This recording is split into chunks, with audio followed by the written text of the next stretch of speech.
সবাই ভালো আছো। এই গরমে আশা করছি সবাই সুস্থ আছো। আর আমি ঘামছি, পুরো ঘেমে ঘেমে ভিডিও করছি। তো দেখো, আজকে আমি এরকম একটা লং র্যাপার পরে নিয়েছি। আর যেটা বলছিলাম, এটা আমি এডিট করব না, পুরোটা দেখো। এখানে দেখো সুতো বেরিয়ে গেছে, এখানে একটা জায়গায় গোছ খেলো, গোছ খেয়ে সুতো বেরিয়ে গেল। যাই হোক, ওটা একটু ইগনোর করো। তো যাই হোক, এই যে একটা লং র্যাপার পরেছি, আর এর ওপরে একটা আমি ব্রালেট পরে নিয়েছি, আর ওপরে পরে নিয়েছি একটা হোয়াইট শ্রাক। কিরম লাগছে তোমরা বলবে।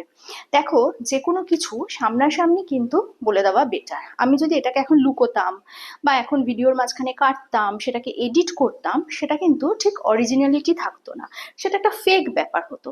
মানে ব্যাপারটা এরকম, অনেক সময় হয় না যে তোমার নামে প্রচুর কিছু শুনছি কিন্তু কোনো প্রমাণ নেই। ওই ছুটকো ছাটকা প্রমাণ তো প্রমাণ হয় না, তাই না? কি বলে, ঠোস সবুত যেটা বলে, সেটা দিতে হয়। তো সেটা না থাকলে তুমি কারোর নামে কিছু বলতে পারো না। কটা ঠুকঠাক টুসটাস সবুত দিয়ে কাউকে খারাপ বা ভালো প্রমাণ করা যায় না।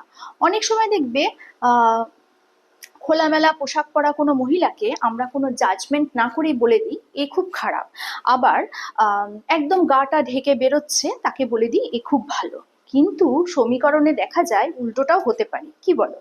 সো কাউকে ভালো বা খারাপ বলার আগে একটা ঠোস সবুত হাতে নিয়ে কথা বলাটা বেটার। আবার সবুদের মধ্যে অনেক ব্যাপার আছে, জানো তো। সবুদ আবার অনেক কিছু অ্যাকসেপ্টেড, অনেক কিছু অ্যাকসেপ্টেড নয়। ধরো আমি ধরো কোনো একজন সেলিব্রিটির সাথে ফটো তুললাম, তো সেটা কিন্তু সবুত নয় যে তার সাথে আমার সম্পর্ক আছে। বা ধরো অনলাইনে আমি কাউকে টাকা ট্রান্সফার করলাম, সেটাও সবুত নয় যে তার সাথে আমার সম্পর্ক আছে। এমন কিছু প্রমাণ, ধরো আমি কারো সম্বন্ধে একটা নোংরা কমেন্ট করছি, তাহলে সেই নোংরা কাজটা যে সে করেছে সেই প্রমাণটা দিতে হবে। তা না হলে যে বাজারে এই কথাগুলো বলে, হয় তারা মূর্খ বা তারা অশিক্ষিত। যাই হোক, এই ড্রেসটা যে পরেছি, পরে এত জ্ঞানের কথা বলে দিলাম, এবার আসছি এই যে এটা সাথে আমি একটা অন্য ওভারসাইজ শার্ট দিয়ে পরে আসছি, দেখে তোমরা বলবে কিরম লাগলো। আর এই গরমে না ভেবেছিলাম চুলটাকে বেশ সেট করে খুলবো, কিন্তু দেখলাম এমনি গলদঘর্ম হয়ে যাচ্ছে। আর চারপাশে যা ওই কি বলবো, যে আকাঠ মূর্খের দর আছে, তাদের কথায় আরো বেশি গলদঘর্ম হচ্ছে। তো ওয়েট করো, আসছি ড্রেসটা চেঞ্জ করে। সো দেখো, আমি একটা শার্ট পরেছি, না পুরোটা পরিনি, হাফ পরেছি। কেন? ওই যে আমি একটু খোলামেলা কথা শুনতে, খোলামেলা কথা উত্তর দিতে এবং খোলামেলা ভাবে পোশাক পরতেও ভালোবাসি।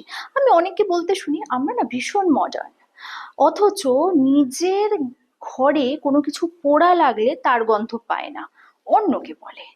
তো যাই হোক, এই যে আমি খোলামেলা পোশাক পরি, আমার মনটাও খোলামেলা, মুখটাও খোলামেলা।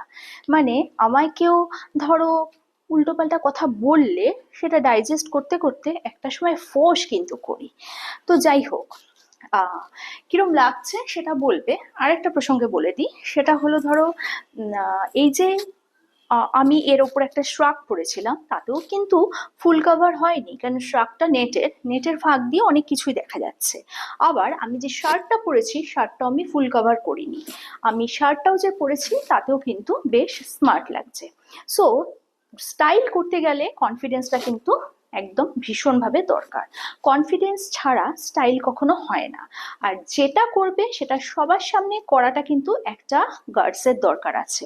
আমি লুকিয়ে চুরিয়ে কিছু করি, আমি মাথার ওপর ছাতা রেখে ছাতার তলায় নোংরামি করি, তার থেকে বেটার কি ছাতা ফেলে দিয়ে আমি নোংরামি করি, এটুকু গার্ডস তো আছে।